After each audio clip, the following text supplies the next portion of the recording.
When most people think about the Washington Monument, people think of the Washington Monument in Washington, D.C.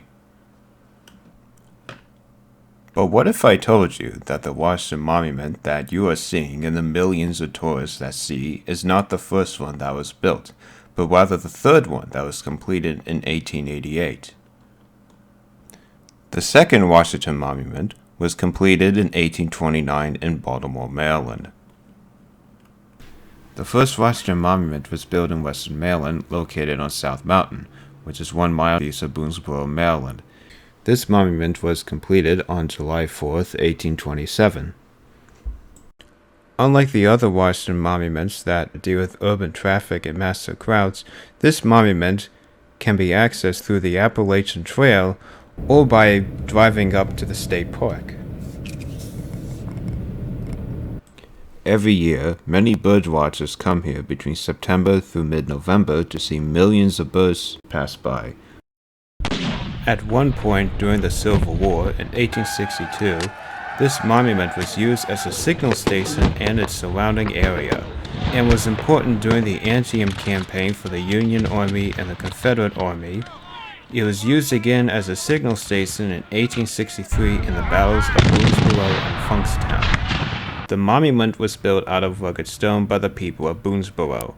It's about 40 feet / 12 meters tall.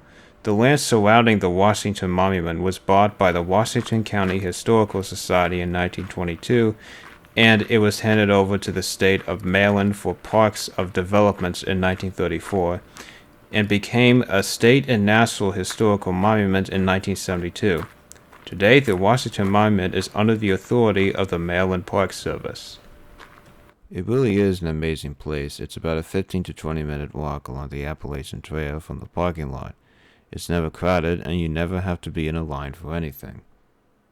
When you're walking up to the Washington Monument, please be mindful of the cliff as you're walking up, since there are no guardrails at the edges of the cliff. As you are walking on the trail to the Washington Monument, there are key milestones of George Washington's life on wooden signs. Milestones including being an officer in the French and Indian War from 1753 to 1758, being a member of the Virginia House of Burgesses, and being involved in the British surrender at Yorktown, Virginia, and many more achievements. This monument was repaired many times for over a century by patriotic citizens. It was finally restored to its original design between 1934 to 1936 by the CCC, also known as the Civilian Conservation Corps.